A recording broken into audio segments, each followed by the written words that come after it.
जब जीवन हमें सबसे कठिन मोड़ पर खड़ा कर देता है, जहां रिश्ते, धर्म, कर्तव्य और भावनाएं एक दूसरे से टकराने लगते हैं, वहां एक आवाज आती है, शांत, स्थिर और दिव्य, जो कहती है, अब मैं तुम्हें वो ज्ञान दूंगा जो अनंत है। ये आवाज है भगवान श्री कृष्ण की, और ये संवाद है श्रीमद् भगवद गीता। ना ये केवल एक धार्मिक ग्रंथ है, ना कोई कहानी। ये मनुष्य की चेतना का विज्ञान है। ये युद्ध नहीं सिखाती, ये सिखाती है कि भीतर का युद्ध कैसे जीता जाए। हर श्लोक, हर संवाद एक दर्पण है जिसमें हम स्वयं को देख सकते हैं। ये ग्रंथ नहीं बदलता, ये हमें बदल देता है। श्रीमद् भगवद गीता, अध्याय 1, अर्जुन विषाद योग। युद्ध भूमि है कुरुक्षेत्र। एक ओर है कौरव, दूसरी ओर पांडव। बीच में खड़े हैं भगवान श्री कृष्ण और अर्जुन। लेकिन ये अध्याय किसी बाहरी युद्ध की कहानी नहीं है। ये अध्याय उस भीतर के युद्ध की शुरुआत है, जो हर इंसान को कभी न कभी लड़ना पड़ता है। धर्म और मोह के बीच, कर्तव्य और भावना के बीच। अर्जुन की उलझन। अध्याय की शुरुआत होती है धृतराष्ट्र के प्रश्न से। धर्मक्षेत्रे कुरुक्षेत्र संवेता युयुत्सव। है संजय, मेरे और पांडु के पुत्र युद्ध भूमि में क्या कर रहे हैं? ये प्रश्न सिर्फ युद्ध का नहीं, ये संघर्ष का प्रतीक है। क्योंकि हर जीवन एक कुरुक्षेत्र है, जहां मनुष्य को धर्म के मार्ग पर चलने के लिए खुद से लड़ना पड़ता है। अर्जुन का मनोविज्ञान। अर्जुन, जो महायोद्धा है, जो सैकड़ों युद्ध जीत चुका है, जब अपने ही भाई, गुरु, रिश्तेदार और मित्रों को युद्ध भूमि में खड़ा देखता है, तो उसका मन कांप उठता है।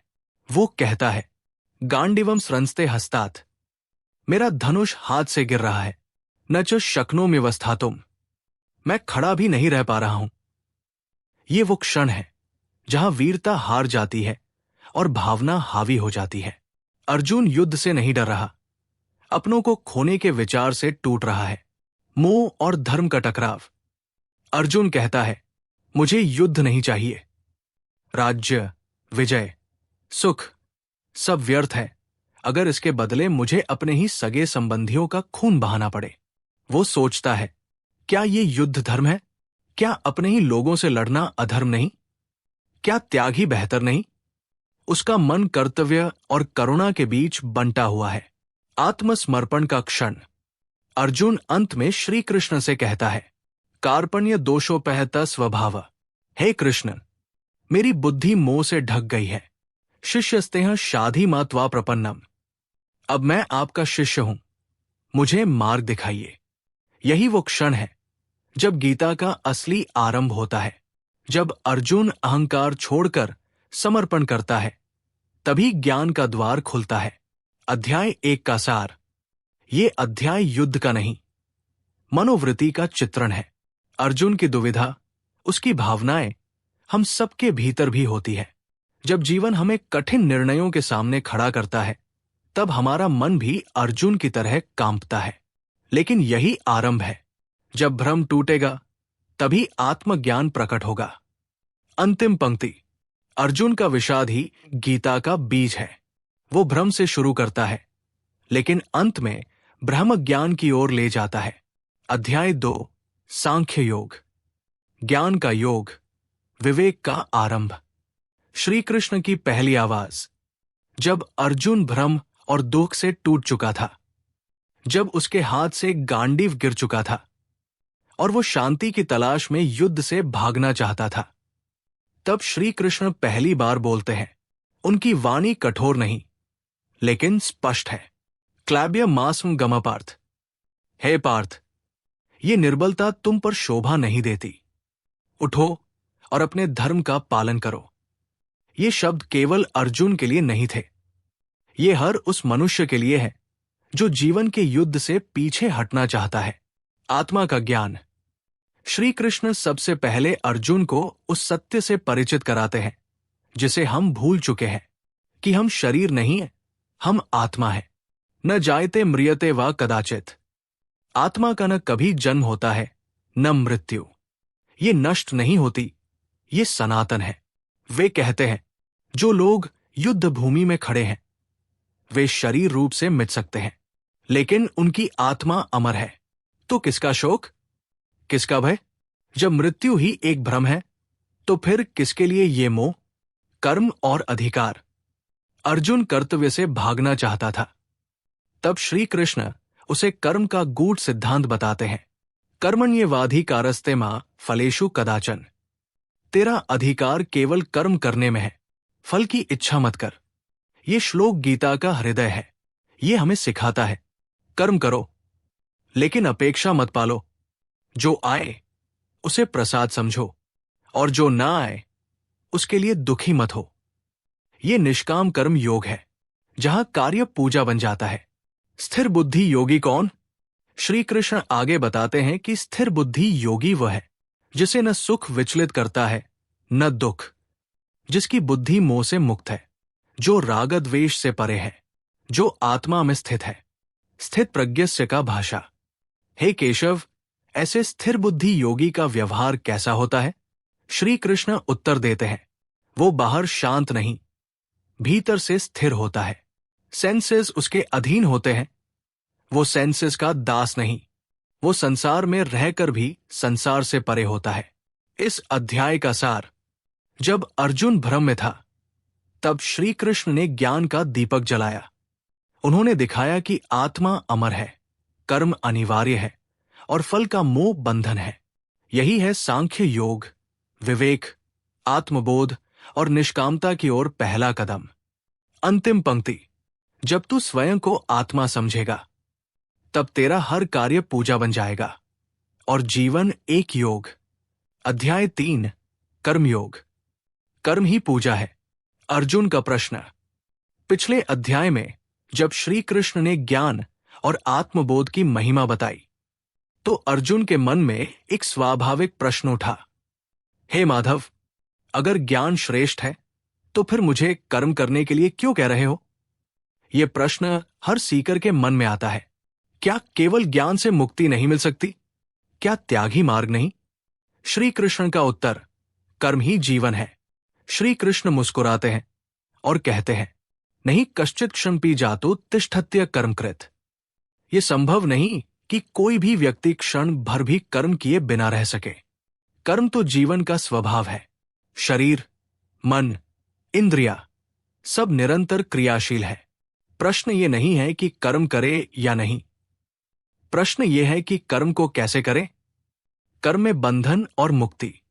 श्री कृष्ण स्पष्ट करते हैं, जब कर्म स्वार्थ, फल की लालसा और अहंकार से किया जाता है तो वो बंधन बन जाता है। लेकिन जब कर्म कर्तव्य भावना से किया जाए, फल की अपेक्षा से मुक्त हो, प्रभु को समर्पित हो, तो वही कर्म मुक्ति का साधन बन जाता है। यज्ञार्थात कर्मणोऽन्यत्र लोकोय कर्म बंधन। यज्ञ भावना के बिना किया गया कर्म बंधन देता है। यज्ञ का गूढ़ अर्थ। यहां यज्ञ का अर्थ केवल हवन नहीं है। यज्ञ समर्पण प्लस सेवा प्लस त्याग। हर कार्य अगर किसी बड़े उद्देश्य के लिए किया जाए तो वो यज्ञ है। शिक्षक पढ़ाता है समाज निर्माण के यज्ञ में, किसान खेत जोतता है अन्न यज्ञ में, माता बच्चे को पालती है संस्कार यज्ञ में। जब कर्म मैं से मुक्त होकर हम के लिए किया जाता है, वहीं से अध्यात्म आरंभ होता है। आदर्श कर्मयोगी। श्री कृष्ण अर्जुन से कहते हैं, कर्मणा ह्यपि सिद्धि। महापुरुष भी कर्म करके ही सिद्धि को प्राप्त होते हैं। वे बताते हैं कि स्वयं जनक जैसे राजा भी कर्म करते हुए मोक्ष को प्राप्त हुए। कर्म से भागना नहीं, कर्म स्थित रहकर मोह से मुक्त होना, यही सच्चा योग है। इस अध्याय का सार। कर्म ही जीवन का स्वभाव है। भागना नहीं, कर्म को यज्ञ बनाना है। फल की इच्छा को त्याग कर कर्म करना, यही कर्म योग है। आत्मा को कर्ता न मानकर प्रभु को समर्पित करना, यही मुक्ति का रहस्य है। अंतिम पंक्ति। कर्म करो, लेकिन उसमें अपना अहम मत जोड़ो, क्योंकि जब तुम करता नहीं, बस माध्यम बन जाते हो, तभी कर्म योग बन जाता है। अध्याय 4, ज्ञान कर्म संन्यास योग। ज्ञान, कर्म और त्याग का रहस्य। श्री कृष्ण का दिव्य उद्घाटन।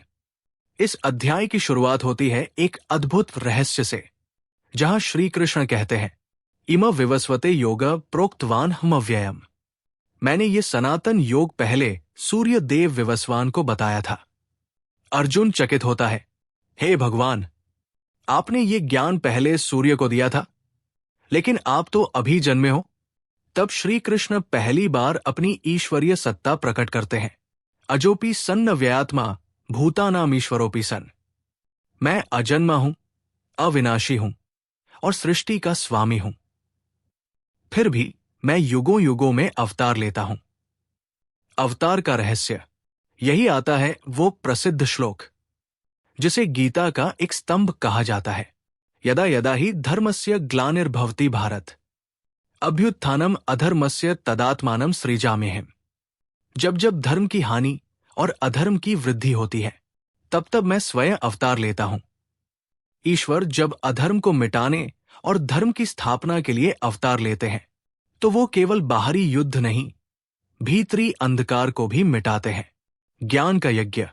श्री कृष्ण अब ज्ञान की महिमा बताते हैं। श्रेयान द्रव्यम्याद्य ज्ञाज ज्ञान यज्ञ परंतप।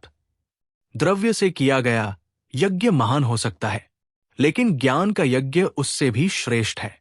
वो यज्ञ जिसमें हम अपने अज्ञान को जलाते हैं, जहां अहंकार की आहुति दी जाती है, जहां मन शुद्ध होता है, वही सच्चा ज्ञान यज्ञ है। सच्चा सन्यास क्या है? ये अध्याय बताता है कि सन्यास मतलब संसार छोड़ देना नहीं है। कर्म सन्यास और ज्ञान योग, इन दोनों का मेल ही है पूर्ण योग। जब कोई व्यक्ति कर्म करता है, लेकिन मैं कर रहा हूं ऐसा नहीं मानता, फल की इच्छा नहीं करता और कर्म को ईश्वर को समर्पित करता है, तो वो बिना संसार त्यागे सन्यासी बन जाता है। गुरु और विनम्रता।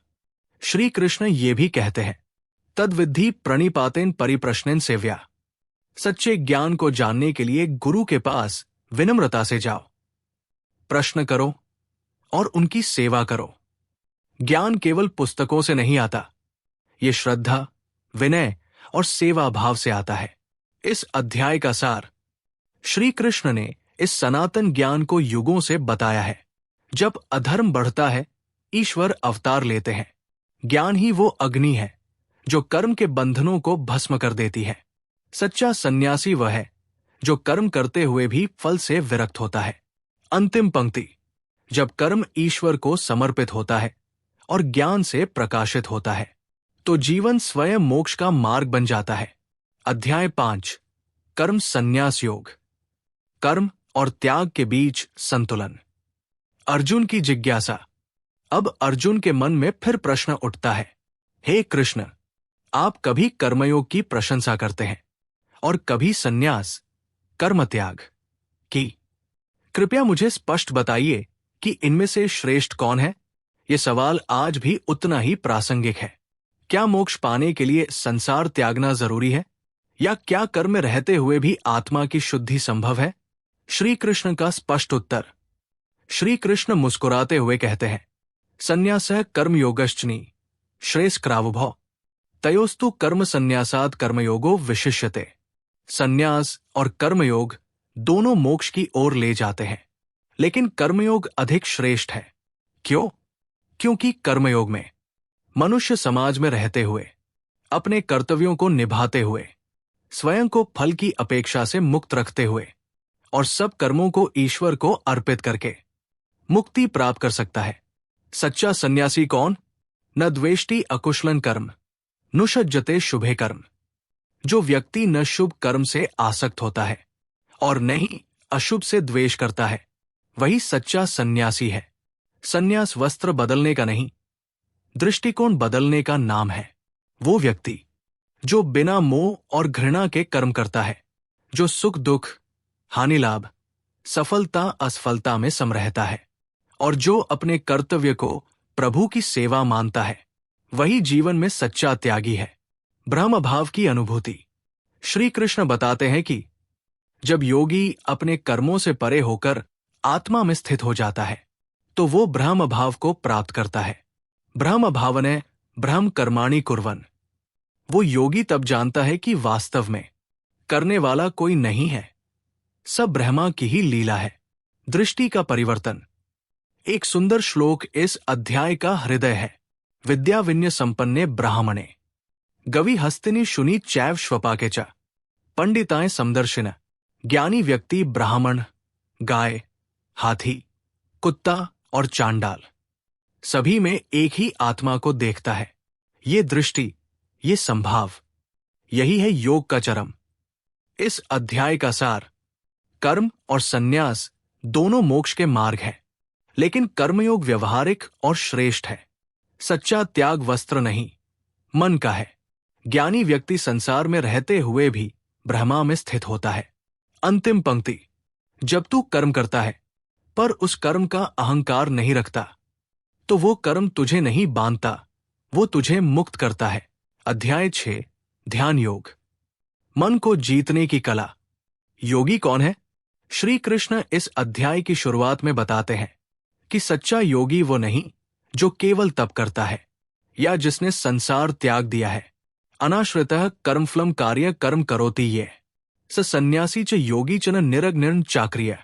जो व्यक्ति फल की अपेक्षा किए बिना कर्तव्य कर्म करता है, वही सन्यासी है, वही योगी है।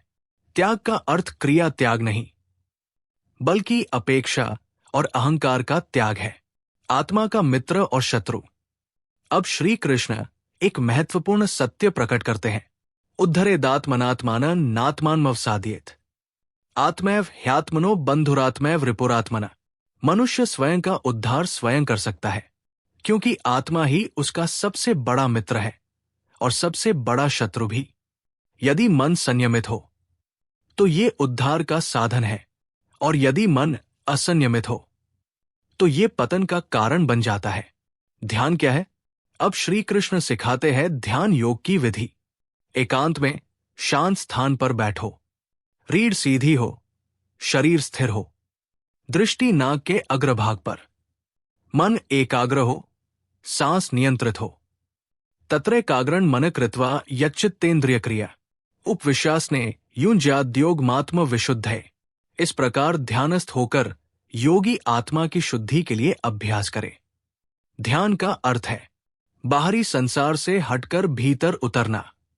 ध्यान में स्थित योगी, श्री कृष्ण बताते हैं कि ऐसा योगी राग द्वेष से परे होता है, सुख दुख में समान रहता है, विषयों से विरक्त होता है और हर प्राणी को अपने जैसा मानता है। सर्वभूतस्थमात्मानं सर्वभूतानि चात्मनि। वो सब प्राणियों में आत्मा को देखता है और आत्मा में सब प्राणियों को। असफल योगी का क्या? अर्जुन पूछता है, हे माधव, यदि कोई योगी प्रयास करता है लेकिन बीच में उसका पतन हो जाए तो उसका क्या होगा? श्री कृष्ण उत्तर देते हैं, न्याभिक्रमनाशोस्ति। नहीं कल्याण अकृत कश्चित दुर्गति ताद गच्छति। इस मार्ग में प्रयास कभी व्यर्थ नहीं जाता।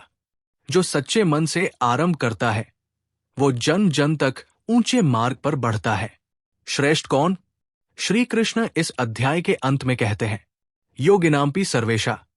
भक्तिमान में प्रिय। सब योगियों में वो सबसे श्रेष्ठ है जो भक्ति भाव से मुझे समर्पित है। वो मेरे प्रति श्रद्धावान है, वो मुझे प्रिय है। इस अध्याय का सार, सच्चा योगी कर्तव्य करता है, अपेक्षा नहीं पालता। ध्यान वो मार्ग है जो भीतर से मन को शांत करता है। आत्मा ही मित्र भी है और शत्रु भी। उसे साधना ही योग है। श्रद्धा और भक्ति से किया गया योग प्रभु से मिलन का मार्ग है। अंतिम पंक्ति।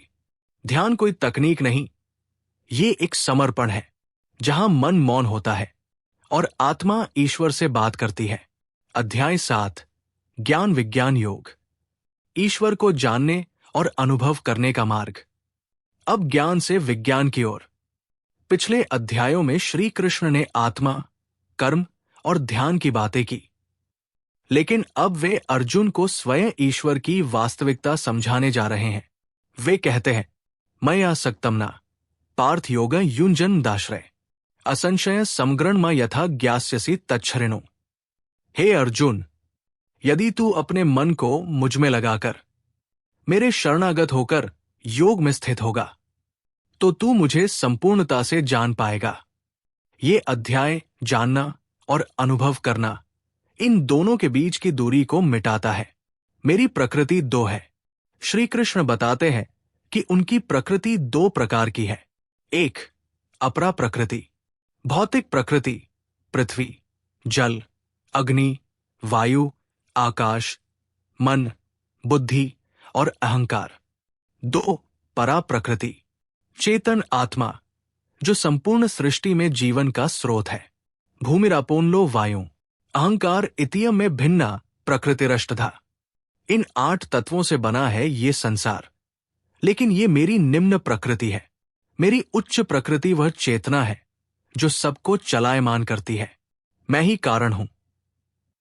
श्री कृष्ण कहते हैं, अह सर्वस्य प्रभवो मत्तः सर्वं प्रवर्तते। मैं ही इस सृष्टि का मूल कारण हूं। सब कुछ मुझसे उत्पन्न होता है और मुझ में विलीन होता है।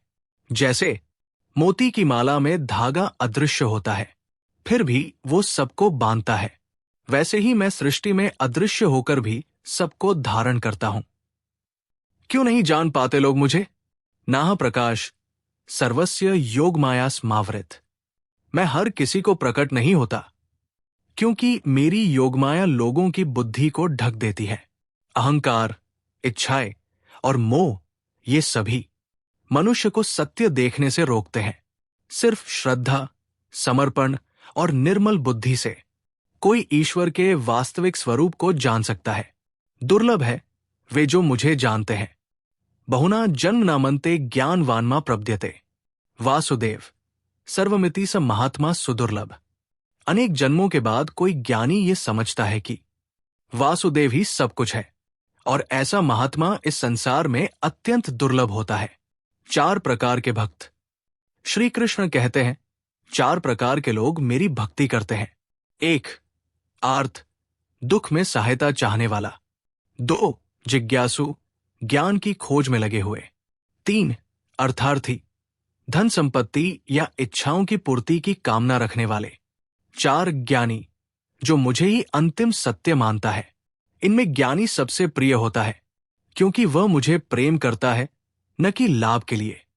इस अध्याय का सार, ईश्वर की 2 प्रकृतियां होती हैं, एक भौतिक, एक चेतन। पूरी सृष्टि भगवान से उत्पन्न होकर उन्हीं में विलीन होती है। योगमाया सत्य को छुपा देती है, और केवल भक्ति और श्रद्धा से ही प्रभु को जाना जा सकता है। ज्ञानी भक्त, जो प्रभु को सब कुछ मानते हैं, वे सबसे प्रिय है। अंतिम पंक्ति, ज्ञान जब भक्ति में घुलता है, तब ईश्वर केवल एक विचार नहीं रहते, वे अनुभव बन जाते हैं। अध्याय 8, अक्षर ब्रह्मा योग। मृत्यु के क्षण में मोक्ष का रहस्य। अर्जुन के साथ प्रश्न। पिछले अध्याय में ईश्वर के विराट स्वरूप को जानकर अर्जुन का मन जिज्ञासा से भर उठता है। वो श्री कृष्ण से 7 प्रश्न पूछता है। 1, ब्रह्मा क्या है? 2, आत्मा क्या है? 3, कर्म क्या है? 4, भौतिक जगत क्या है? 5, देवता कौन है? 6, यज्ञ क्या है? 7, मृत्यु के समय जो प्रभु को स्मरण करता है वो क्या पाता है? श्री कृष्ण के उत्तर। श्री कृष्ण एक एक कर उत्तर देते हैं। ब्रह्मा अविनाशी, परम सत्ता। अध्यात्म आत्मा का स्वरूप। कर्म वो जो आत्मा के विकास के लिए किया जाए। अधिभूत नश्वर संसार। अधिदैव देवता या ब्रह्मांड की शक्तियां। अधियज्ञ स्वयं श्री कृष्ण, जो सभी यज्ञों के भीतर उपस्थित है। मृत्यु का क्षण सबसे महत्वपूर्ण समय। श्री कृष्ण कहते हैं, अंतकाले च मामेव स्मरण मुक्त्वा कलेवरम। ये प्रयाति स मद्भाव याति नास्त्यत्र संशय। जो मृत्यु के समय मेरा स्मरण करते हुए शरीर त्यागता है, वो मुझे प्राप्त होता है, इसमें कोई संदेह नहीं। ये श्लोक सिखाता है कि मृत्यु का क्षण ही जीवन की अंतिम परीक्षा है, लेकिन वो व्यक्ति मृत्यु के समय प्रभु को याद कर सके। ये तभी संभव है जब पूरा जीवन प्रभु में ही बीते। अंत समय में स्मरण कैसे हो? ये वापी स्मरण भाव त्यजत्यन्ते कलेवरम। तत्तमेवैति कौन्ते सदा तद्भाव भाविता। जिस भाव का मनुष्य जीवन भर अभ्यास करता है, मृत्यु के समय उसी भाव को प्राप्त करता है। इसलिए श्री कृष्ण कहते हैं, तस्मात् सर्वेषु कालेषु मामनुस्मर युध्य च। हे अर्जुन, हर समय मुझे याद कर और अपना कर्तव्य कर, परम पद की प्राप्ति। फिर श्री कृष्ण उस पद का वर्णन करते हैं जिससे आत्मा परम धाम को प्राप्त करती है। अव्यक्तोक्षर इत्युक्तस्तमाहो परमागतिम य प्राप्य न निवर्तन्ते तद्धाम परममम। वो अक्षर जो अव्यक्त है, उसे प्राप्त करने के बाद आत्मा फिर इस संसार में लौटती नहीं। वही मेरा परम धाम है। दो मार्ग, श्वेत और कृष्ण पथ। श्री कृष्ण बताते हैं, एक शुक्ल मार्ग, प्रकाश पथ, जहां योगी मृत्यु के समय ब्रह्मा का ध्यान करता है और मोक्ष प्राप्त करता है। दो कृष्ण मार्ग, अंधकार पथ, जहां आत्मा पुनर्जन्म के चक्र में लौटती है। शुक्ल कृष्णे गति हेते जगत शाश्वते मते। ये दो मार्ग शाश्वत है। एक मोक्ष की ओर ले जाता है, दूसरा पुनर्जन्म की ओर। इस अध्याय का सार, मृत्यु के समय स्मरण वही होता है जो जीवन भर अभ्यास किया गया हो। श्री कृष्ण को अंत समय में स्मरण करने वाला मुक्ति को प्राप्त करता है। परम धाम अव्यक्त, अक्षर और शाश्वत है, जहां से आत्मा लौटती नहीं। दो मार्गों में प्रकाश का मार्ग मोक्ष दिलाता है, अंधकार का नहीं। अंतिम पंक्ति, मृत्यु का क्षण महत्वपूर्ण है, लेकिन उससे भी अधिक महत्वपूर्ण है कि हमने जीवन कैसे जिया है। अध्याय 9, राजविद्या राजगुही योग, सबसे महान और गोपनीय ज्ञान। श्री कृष्ण कहते हैं, इदतुते गुह्यत्म प्रवक्ष्याम्यंसुइवे ज्ञान विज्ञान सहित यज्ञात्वा मोक्ष से शुभात। हे अर्जुन, अब मैं तुझे सबसे गोपनीय और महान ज्ञान दूंगा जो विज्ञान सहित है। इसे जानकर तू सब अशुभों से मुक्त हो जाएगा। ये न केवल ज्ञान है, ये अनुभव का विज्ञान है। ये वो सत्य है जिसे श्रद्धा और भक्ति से ही समझा जा सकता है। इस ज्ञान की विशेषता, राजविद्या, क्योंकि ये सबसे श्रेष्ठ है। राजगुह्य, क्योंकि ये अंतरतम है। पवित्रतमम, क्योंकि ये आत्मा को शुद्ध करता है। प्रत्यक्षावगमत धर्म्य, अनुभव द्वारा समझा जा सकता है। सुसुखन कर्तुम अव्ययम, करना सरल है और फल अनंत है। ईश्वर की सर्वव्यापकता। श्री कृष्ण कहते हैं, मया तत्मिद सर्वं जगद व्यक्तमूर्तिना मत्स्थानी सर्वभूतानि न चाहत तेष्वस्थित। ये संपूर्ण जगत मेरी ही अव्यक्त रूप में व्याप्त है। सब मुझ में स्थित है, पर मैं उनमें सीमित नहीं हूं। जैसे वायु आकाश में है, वैसे ही सब जीव मुझ में है। मैं ही सहार करता हूं और मैं ही पालन करता। सर्वभूतानि कौन्ते प्रकृति यान्ति मामिकाम। सभी प्राणी मेरी प्रकृति में प्रवेश करते हैं और कल्प के अंत में मैं ही सबको पुनः उत्पन्न करता हूं। ईश्वर ही निर्माण है, विनाश है और मध्य भी। वे कर्ता नहीं होते हुए भी सब कर्मों के मूल में है। मूर्ति पूजा और भक्ति। श्री कृष्ण कहते हैं, ये यथाम प्रपद्यन्ते तांस्तथैव भजाम्यहम्। जो जैसे मेरी ओर आता है, मैं वैसे ही उसका आदर करता हूं। और फिर आता है एक दिव्य वाक्य, पत्र पुष्प फल तोय यो में भक्त्या प्रयच्छति ततः भक्त्युपहृतमश्नामि प्रयतात्मन। भक्त यदि मुझे प्रेम से एक पत्ता, फूल, फल या जल भी अर्पित करे, तो मैं उसे प्रेम पूर्वक स्वीकार करता हूं। ईश्वर को भोग नहीं चाहिए, उन्हें भाव चाहिए। हर कोई है योग्य, अपि चेत्सु दुराचारो भजते मामन्य भाग। साधुरेव स मंतव्य सम्यक व्यवसितो ही सह। अगर कोई पापी भी मेरे प्रति अनन्य भक्ति करे, तो वो भी साधु गिना जाता है। ईश्वर किसी की जाति, अवस्था, अतीत नहीं देखते। वे केवल भक्ति और नियत को देखते हैं। निष्कर्ष, माही पार्थ व्यपाश्रित्य येपि स्यु पापियों ने स्त्रियों वैश्यास तथा शूद्रास्तेपि यान्ति परांगतिम। हे पार्थ, मुझे अपनाने वाला कोई भी, चाहे स्त्री हो, वैश्य हो या शूद्र, परम गति को प्राप्त कर सकता है। प्रेम, श्रद्धा और समर्पण, यही ईश्वर तक पहुंचने के मार्ग है। इस अध्याय का सार, ये सबसे पवित्र, गोपनीय और महान ज्ञान है। ईश्वर सर्वत्र है, वे सब में है, पर किसी में सीमित नहीं। भक्ति का मूल वस्तु से नहीं, भाव से है। हर प्राणी को मोक्ष का अधिकार है, बशर्ते उसमें सच्ची भक्ति हो। अंतिम पंक्ति। भक्ति जब निस्वार्थ होती है, तब वो ईश्वर को खींच लाती है, और तब वो अनंत, परम, अक्षर सत्य हमारे हृदय में उतर आता है। अध्याय 10। विभूति योग। ईश्वर की विभूतियों का प्राकट्य। श्री कृष्ण कहते हैं, भूय एव महाबाहो शृणु में परमवच यत्यः प्रियमाणाय वक्ष्यामि हितकामया। हे महाबाहु अर्जुन, अब एक बार फिर मैं तुझे अपना परम वचन सुनाऊंगा, क्योंकि तू मुझसे प्रेम करता है और मैं तेरा हित चाहता हूं। ये अध्याय केवल ज्ञान नहीं, एक आत्मीय संवाद है।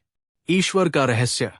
न में विदुव सुरगणाय प्रभव न महर्षय हेमादिर्हि देवाना महर्षिणा च सर्वश। देवता भी मुझे पूरी तरह नहीं जानते, क्योंकि मैं ही उनका आदि हूं।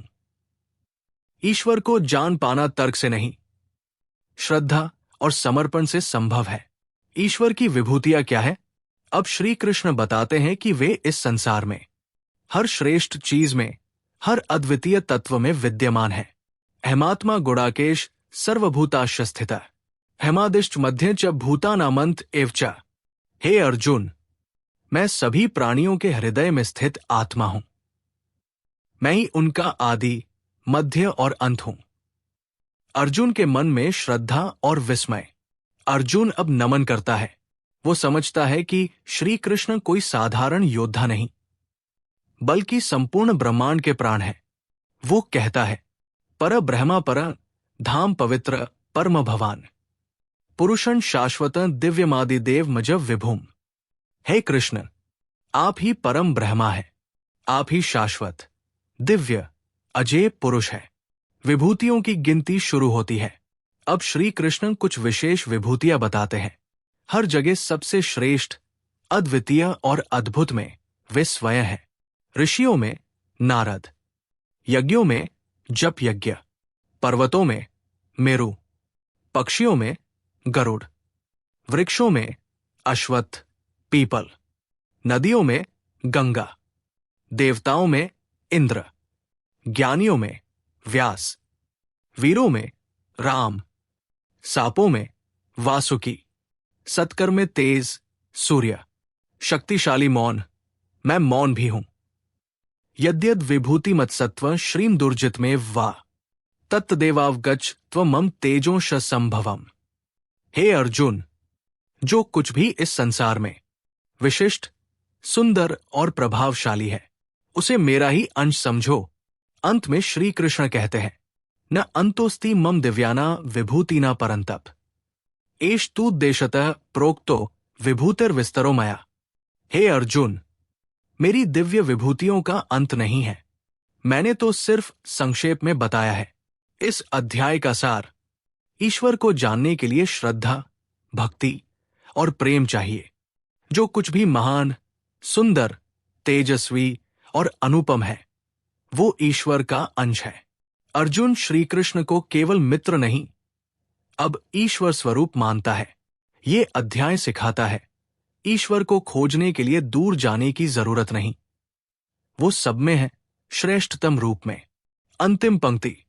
जब हम संसार की सुंदरता में ईश्वर को पहचानने लगते हैं, तब हर अनुभव, हर दृश्य, हर संबंध प्रार्थना बन जाता है। अध्याय 11। विश्वरूप दर्शन योग।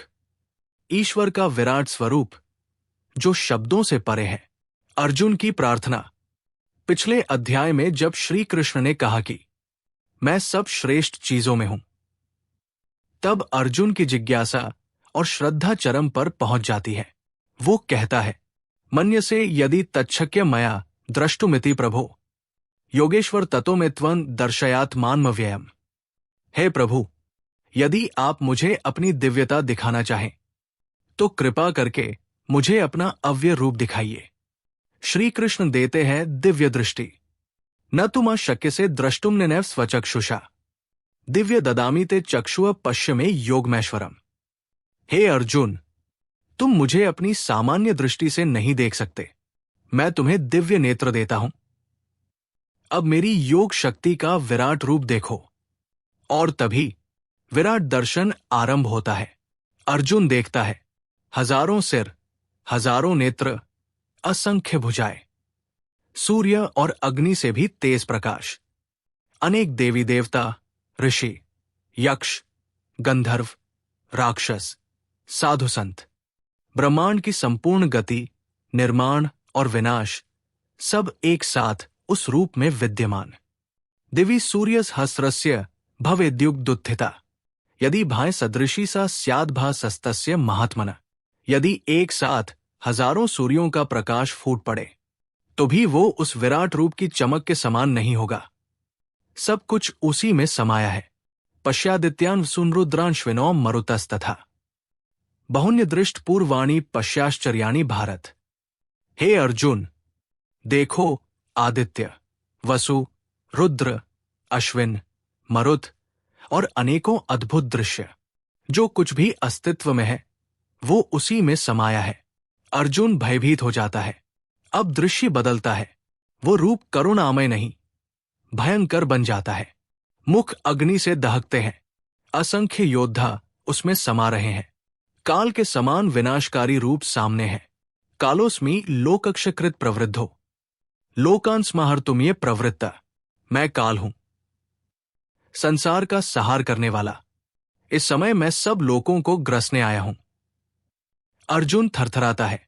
दृष्टवेद मानुषन रूप तव सौम्य जनार्दन, इदानीमस्मि संवृत्त सचेता प्रकृतिगत। हे जनार्दन, अब जब मैंने आपके शांत रूप को फिर से देखा तभी मेरा चित्त शांत हुआ है। वो श्री कृष्ण से विनती करता है, मुझे फिर से अपना प्रिय मानव स्वरूप दिखाइए। श्री कृष्ण मुस्कुराते हैं। नाह वेदन तपसा न दाने न चेजया, शक्य एवं विधो द्रष्टु दृष्टवांसिमा यथा। न वेद, न तपस्या, न यज्ञ, न दान, इस रूप को नहीं देख सकते। तूने ये केवल मेरी कृपा से देखा है। इस अध्याय का सार, अर्जुन की भक्ति परिपक्व होती है। वो ईश्वर को संपूर्ण ब्रह्मांड के रूप में देखता है। ईश्वर का विराट रूप सुंदर भी है और भयंकर भी, क्योंकि वे रचनाकार भी हैं और संहारक भी। ये दर्शन केवल भक्ति और कृपा से संभव है, बुद्धि से नहीं। अंत में श्री कृष्ण फिर से अपने सौम्य मोहक रूप में प्रकट होते हैं। अंतिम पंक्ति, जब श्रद्धा पूर्ण होती है तो ईश्वर केवल मूर्ति नहीं रहते, वो स्वयं विराट बनकर सामने आ जाते हैं। अध्याय 12, भक्ति योग। भक्ति ही सबसे सरल साधना है। 2 मार्ग, निर्गुण और सगुण। अर्जुन पूछता है, एव सततयुक्ता ये भक्तास्त्वा पर्युपास्ते, तेषां के योगवित्तमा। हे कृष्ण, जो लोग आपके सगुण रूप की भक्ति करते हैं और जो लोग निर्गुण ब्रह्मा का ध्यान करते हैं, इनमें श्रेष्ठ कौन है? श्री कृष्ण का उत्तर, मयावेश मनो ये मां नित्य युक्ता उपास्ते, ते में युक्तत्मा मता। जो लोग प्रेम पूर्वक मन को मुझ में लगाकर भक्ति करते हैं वे मुझे सबसे प्रिय है। और निर्गुण उपासकों की भी सराहना करते हुए कहते हैं, क्लेशोधिक तरस्तेषाम व्यक्तासक चेतसाम। निर्गुण की उपासना कठिन है, क्योंकि अव्यक्त निराकार को समझना और अनुभव करना कठिन है। सगुण भक्ति, ईश्वर के साकार रूप की भक्ति, सभी के लिए सहज और हृदय स्पर्शी है। भक्त कैसे होते हैं? अब श्री कृष्ण एक एक करके भक्तों के गुण बताते हैं। अद्वेष्टा सर्वभूताना मैत्र, करुण एवच, संतुष्ट, सत्य योगी। ये मद्भक्त, समय प्रिय। वो भक्त किसी से द्वेष नहीं करता, सभी से मित्रता और करुणा रखता है, अहंकार से रहित होता है, संतोषी, स्थिर बुद्धि वाला और मुझ में अडिग होता है। जो मुझसे प्रेम करता है मैं उसे प्रेम करता हूं। सम शत्रो च मित्रे च तथा मानापमान्यो, तुल्य निंदास्तुति, मौनी।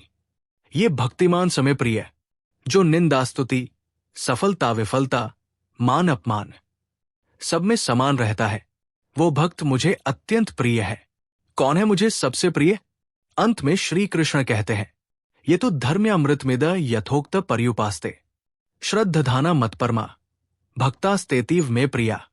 जो मेरी बातों को श्रद्धा से सुनते हैं, मेरे कहे मार्ग पर चलते हैं और मुझसे गहरा प्रेम रखते हैं, वे मुझे अत्यंत प्रिय है। इस अध्याय का सार: सगुण भक्ति ईश्वर को साकार रूप में प्रेम करना सरल और प्रिय मार्ग है। भक्त का जीवन मैत्री, अहिंसा, संतोष और संभाव से भरा होता है। ईश्वर की दृष्टि में कोई जाति, रूप, कर्म नहीं, सिर्फ भक्ति का भाव ही मूल्यवान है। अंतिम पंक्ति: भक्ति कोई कठिन तप नहीं, ये वो प्रेम है जो अपेक्षा नहीं करता, केवल समर्पण जानता है। अध्याय 13: क्षेत्रज्ञ योग। शरीर और आत्मा का भेद और जानने की कला। श्री कृष्ण कहते हैं, इद शरीरं कौन्ते क्षेत्रमित्य भिधीयते, ऐद्यो वेत्ति त प्राहु क्षेत्रज्ञ इति तद्विद। हे अर्जुन, ये शरीर क्षेत्र कहलाता है और जो इसे जानता है वो क्षेत्रज्ञ यानी आत्मा कहलाता है। शरीर क्षेत्र, भूमि जिसमें अनुभव होते हैं। आत्मा क्षेत्रज्ञ, ज्ञाता, जो अनुभव करता है। क्षेत्र यानी शरीर क्या है? श्री कृष्ण कहते हैं कि इस क्षेत्र में शामिल है पंच महाभूत, पृथ्वी, जल, अग्नि, वायु, आकाश, अहंकार, बुद्धि, अविद्या, इंद्रिया, मन, इच्छा, द्वेष, सुख दुख, चेतना और स्थिरता, ये सब शरीर का हिस्सा है, आत्मा का नहीं। क्षेत्रज्ञ कौन है? ज्ञेय यत्तत् प्रवक्ष्यामि यज्ञात्वा अमृतम श्नुते। अब मैं तुझे उस ज्ञेय को बताऊंगा जिसे जानकर अमरता प्राप्त होती है। श्री कृष्ण बताते हैं, सच्चा क्षेत्रज्ञ वही है जो आत्मा को और अंततः परमात्मा को जानता है। ईश्वर सभी प्राणियों में स्थित है। क्षेत्रज्ञ चापी मां विद्धि सर्वक्षेत्रेषु भारत। हे भारत, सभी शरीरों में मैं ही क्षेत्रज्ञ हूं। ईश्वर हर जीव के हृदय में चेतन साक्षी के रूप में विद्यमान है।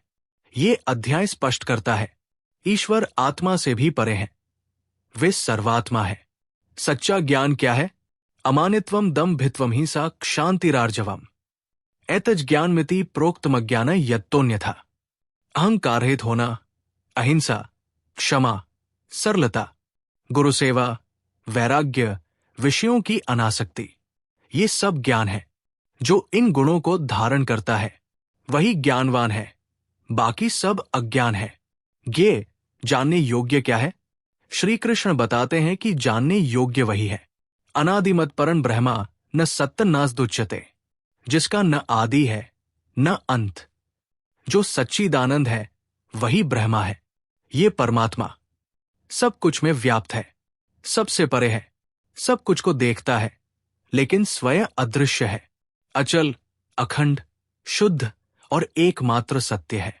ये सब जानने का फल क्षेत्रज्ञ योर्ज्ञानन यत्तज ज्ञान मतमम। जो शरीर और जानने वाले आत्मा के भेद को जानता है वही सच्चा ज्ञानी है।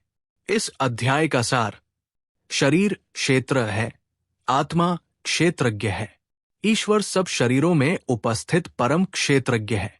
सच्चा ज्ञान केवल पढ़ना नहीं, वैराग्य, दया और समत्व को अपनाना है। ब्रह्मा को जानना ही मोक्ष का मार्ग है। अंतिम पंक्ति: मैं शरीर नहीं हूं, मैं जानने वाला हूं, देख रहा हूं, और वह जो सबको देखता है वही साक्षात ईश्वर है। अध्याय 14: गुणत्रय विभाग योग। सत्व, रजस, तमस और आत्मा की स्वतंत्रता।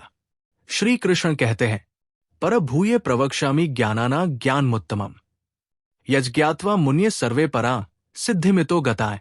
अब मैं तुझे वो परम ज्ञान दूंगा जिसे जानकर मुनियों ने मोक्ष प्राप्त किया। ये ज्ञान है तीनों गुणों का: सत्व, रजस, तमस। एक, सत्व गुण, ज्ञान और शांति। सत्व सन्नतिव शुद्ध प्रकाशक मनाम्यम। सत्व गुण निर्मल होता है, ये ज्ञान, शांति और संतुलन देता है। सत्व में व्यक्ति ऊंचे विचार करता है, संयमित होता है, लेकिन सत्व गुण भी बांधता है ज्ञान और सुख की आसक्ति से। 2, रजस गुण, क्रिया और इच्छा। रजस्विज्ञाय निबधनाति कर्म संगेन देहिनम। रजस गुण में क्रियाशीलता होती है। ये इच्छा, लोभ, उत्साह और अशांति को जन्म देता है। व्यक्ति फल की आशा में कार्य करता है। रजस हमें बाहरी दुनिया में उलझाए रखता है। 3 तमस गुण, अज्ञान और जड़ता। तमस्त्वज्ञानज विद्धि मोहन सर्वदेहिनाम। तमस अंधकार से उत्पन्न होता है। ये आलस्य, भ्रम, निद्रा, जड़ता लाता है। व्यक्ति विवेकहीन निर्णय लेता है। तमस आत्मा को सबसे गहराई में बांध देता है। मृत्यु के समय कौन सा गुण प्रधान है? सत्वे संति प्रलियंते, रजसी रजसा, तमसी तमसा। मृत्यु के समय जो गुण प्रधान होता है, आत्मा अगले जन्म में उसी अनुसार जाती है। सत्व श्रेष्ठ जन्म, रजस कर्म प्रधान जन्म, तमस अधोक्ति, गुणों का फल।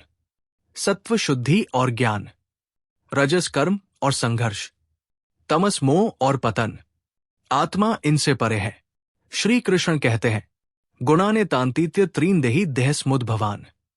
जन्म मृत्यु जरा दुखैर विमुक्तो मृत मश्नुते। जो आत्मा इन तीनों गुणों को पार कर जाती है, वो जन्म मृत्यु के दुखों से मुक्त होकर अमरत्व को प्राप्त करती है। कैसे गुणों से ऊपर उठें? मां च यो व्यभिचारेण भक्ति योगेन सेवते, सगुणान समतीत्यतान ब्रह्म भूयाय कल्पते। जो अनन्य भक्ति से मेरी सेवा करता है, वह इन गुणों से ऊपर उठ जाता है और ब्रह्मा स्वरूप हो जाता है। इस अध्याय का सार, हमारा मन, निर्णय, कर्म सब 3 गुणों से प्रभावित है। सत्व गुण श्रेष्ठ है, पर वो भी बंधन का कारण है। केवल भक्ति, विवेक और आत्मदृष्टि से आत्मा इनसे मुक्त हो सकती है। मुक्त आत्मा ब्रह्मरूप हो जाती है, जहां न जन्म है न मरण। अंतिम पंक्ति, तुम सत्व हो, रजस हो, तमस हो, ये मत मानो। तुम वह चैतन्य हो जो सबको देखता है और जो तीनों गुणों को पार कर सकता है। अध्याय 15, पुरुषोत्तम योग। जीवन का उल्टा वृक्ष और परम पुरुष का ज्ञान। जीवन रूपी अश्वत्थ वृक्ष। श्री कृष्ण एक अनोखी कल्पना से आरंभ करते हैं। ऊर्ध्वमूल मध्य शाखमश्वत्थ प्राहुर्व्ययम्, छंदांसी यस्य पर्णानि यस्त वेद स वेदवित्। ये संसार एक अश्वत्थ, पीपल वृक्ष है, जिसकी जड़ें ऊपर हैं और शाखाएं नीचे।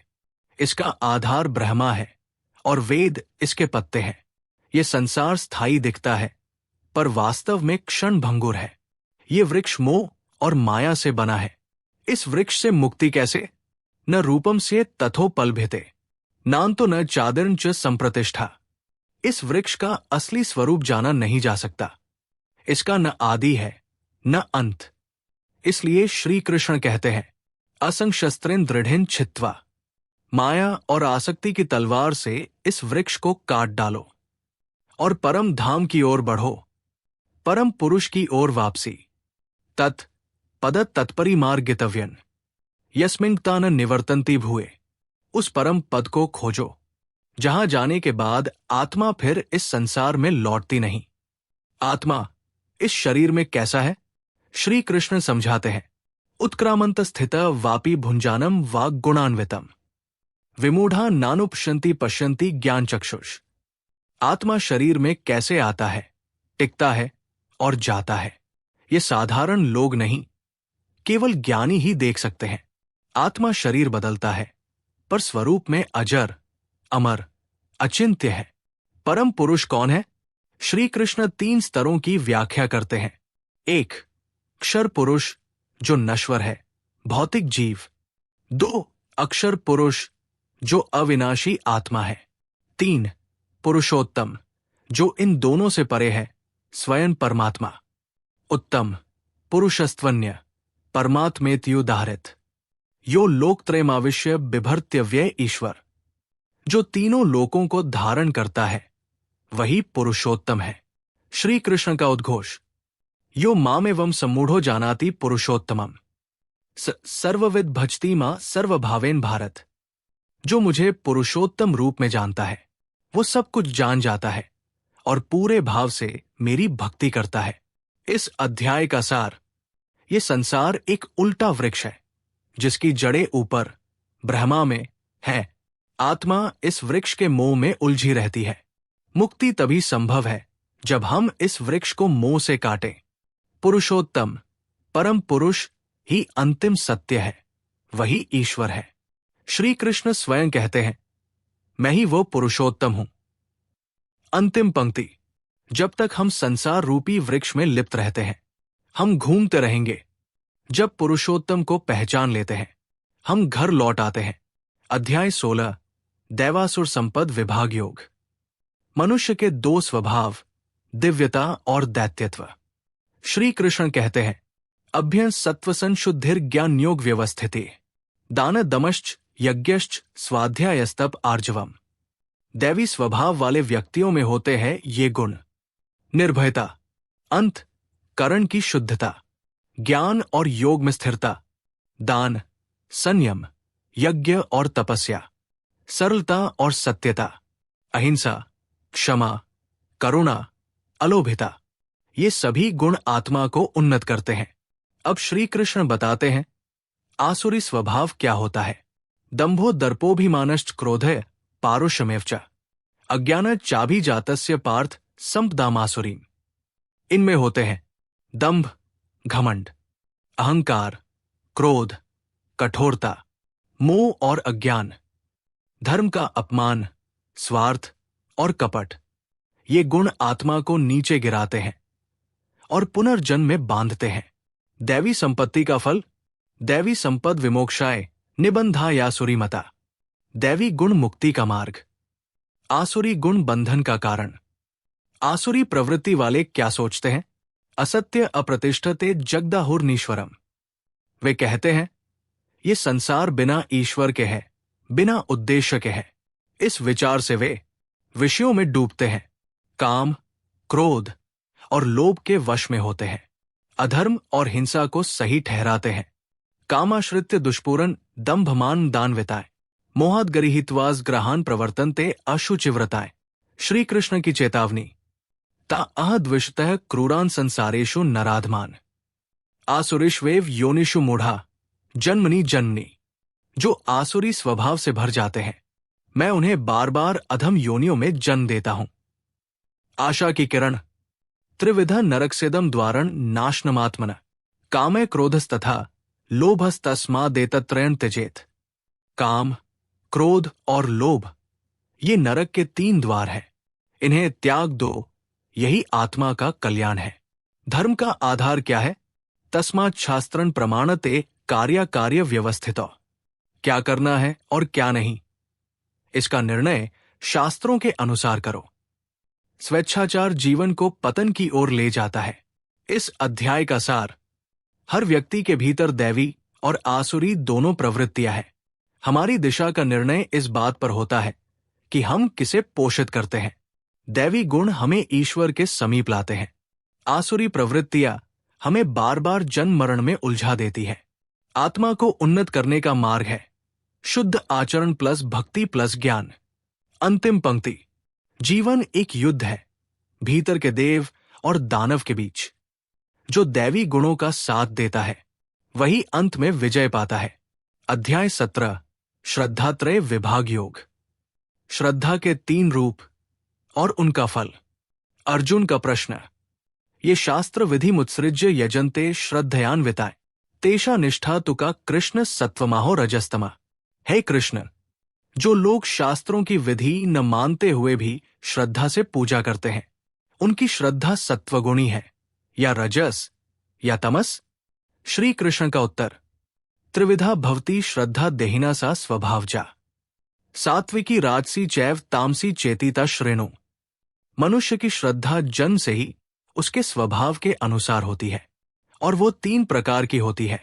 1. सात्विक श्रद्धा, शुद्ध और निर्मल। श्रेष्ठ देवताओं की पूजा, निष्काम यज्ञ और सेवा, ज्ञान और तप में रुचि, फल की इच्छा नहीं। सात्विक श्रद्धा आत्मा को ऊपर उठाती है।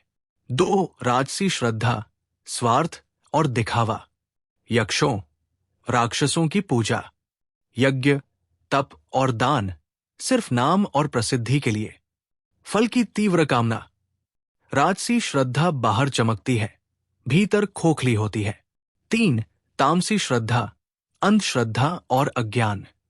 भूत प्रेतों, पीड़ादायक शक्तियों की पूजा। शारीरिक कष्ट देना, असंयमित तप। दूसरों को नुकसान पहुंचाना, बिना विवेक के विश्वास करना। तामसी श्रद्धा आत्मा को पतन की ओर ले जाती है।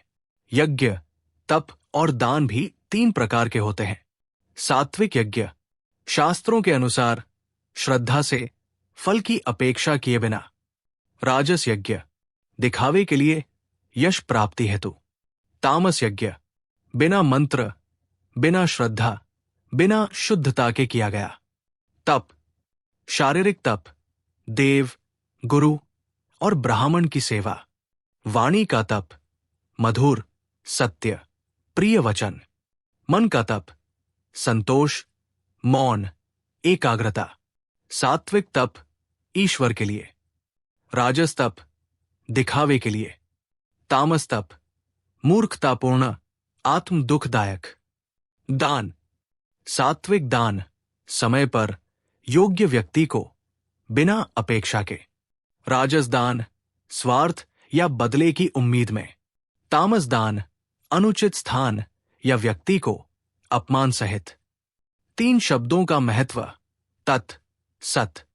श्री कृष्ण कहते हैं, ब्रह्मा का प्रतीक, जिससे यज्ञ, तप, दान शुरू होता है।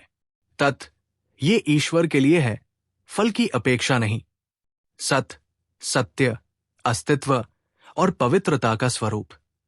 इनका उपयोग जीवन को सात्विक बनाने में सहायक होता है। इस अध्याय का सार, श्रद्धा सबके पास होती है, पर उसकी गुणवत्ता अलग होती है। केवल श्रद्धा नहीं, उसका उद्देश्य और भाव भी महत्वपूर्ण है। सच्ची भक्ति में न तो दिखावा होता है, न अज्ञान। जीवन के हर कर्म में शुद्धता, विवेक और समर्पण जरूरी है। अंतिम पंक्ति, श्रद्धा जब विवेक से जुड़ती है, तब वो मुक्ति का मार्ग बनती है, वरना वही श्रद्धा बंधन बन जाती है। अध्याय 18, मोक्ष संन्यास योग। त्याग का अर्थ, कर्म का रहस्य और परम शांति की ओर यात्रा। अर्जुन का अंतिम प्रश्न, संन्यासस्य महाबाहो तत्त्वमिच्छामि वेदितुम्, त्यागस्य च हृषिकेश पृथक केशनिषुदन। हे कृष्ण, मैं संन्यास और त्याग का सत्य जानना चाहता हूं। क्या दोनों एक जैसे हैं या भिन्न? श्री कृष्ण का उत्तर, संन्यास, कर्मों को पूर्ण रूप से त्याग देना। त्याग, कर्म के फल की आसक्ति को छोड़ देना। नियत्स्य तु संन्यास, कर्मणो नोप्यते। कर्तव्य कर्म का त्याग उचित नहीं, बल्कि उन्हें फल की कामना के बिना करना चाहिए। त्याग का सही अर्थ है, मैं करता नहीं हूं, केवल ईश्वर के लिए करता हूं। कर्म के 3 प्रकार। 1. सात्विक कर्म, बिना कामना के, बिना अहंकार के, शांत और समर्पित। 2. राजस कर्म, फल की तीव्र इच्छा से, तनाव और संघर्ष से भरा। 3. तामस कर्म, अज्ञान से, परिणाम की परवाह किए बिना, हानिकारक, लापरवाह। कर्ता के 3 प्रकार। 1. सात्विक कर्ता, जो बिना आसक्ति, बिना घमंड, स्थिर बुद्धि से कर्म करता है। 2. राजस कर्ता, जो इच्छाओं से भरा, अहंकारी और दुख से ग्रसित रहता है। 3. तामस कर्ता, मूर्ख, आलसी, स्वार्थी। ज्ञान, बुद्धि और निश्चय भी 3 गुणों में बंटे हैं। हर व्यक्ति का ज्ञान, निर्णय और दृढ़ता उसी गुण से प्रभावित होता है, सत्व, रजस या तमस। वर्ण व्यवस्था का रहस्य। श्री कृष्ण कहते हैं, ब्राह्मण अक्षत्रिय विशा शूद्राणा च परंतप। कर्माणि प्रविभक्तानि स्वभाव प्रभ वैर गुण है। वर्ण व्यवस्था जन्म से नहीं, स्वभाव और गुण से होती है। ब्राह्मण, शांति, ज्ञान, तप, सरलता। क्षत्रिय, वीरता, साहस, नेतृत्व। वैश्य, व्यापार, खेती। शूद्र, सेवा, सहयोग। ये सामाजिक सेवा का आधारित स्वरूप है, न कि ऊंच नीच। सबसे बड़ा धर्म क्या है? स्वधर्मे निधन श्रेय परधर्मो भयावह। अपने स्वभाव के अनुरूप कर्म करना यही धर्म है। दूसरों का धर्म अपनाना आत्मघाती हो सकता है। अंतिम रहस्य पूर्ण समर्पण। श्री कृष्ण कहते हैं, सर्वधर्मान परित्यज्य मामेकं शरणं व्रज, अहत्वा सर्पापेभ्यो मोक्षयिष्यामि मा शुचः। सारे धर्मों को छोड़ दो, सिर्फ मेरी शरण में आओ, मैं तुम्हें समस्त पापों से मुक्त कर दूंगा। शोक मत करो। यही गीता का अंतिम और परम संदेश है। भक्ति मुक्ति। अर्जुन का निर्णय, नष्टो मोह स्मृतिर्लब्धा त्वत्प्रसादान्मयाच्युत, स्थितोस्मि गत्संदेह करिष्ये वचनतव। हे कृष्ण, मेरा मोह नष्ट हो गया है, मुझे स्मृति वापस आ गई है, अब मैं आपके वचन का पालन करूंगा। इस अध्याय का सार, त्याग का मतलब कर्म से भागना नहीं, फल की आसक्ति को छोड़ना है। हर व्यक्ति का स्वभाव और कर्तव्य अलग है, उसी में श्रेष्ठता है। पूर्ण समर्पण ही मोक्ष का मार्ग है। गीता कोई दर्शन नहीं, ये जीवन की आत्मा है। अंतिम पंक्ति, गीता कोई ग्रंथ नहीं, ये वो आवाज है जो जब आत्मा भटकती है तो ईश्वर स्वयं उसे रास्ता दिखाने उतरते हैं। जय श्री कृष्ण।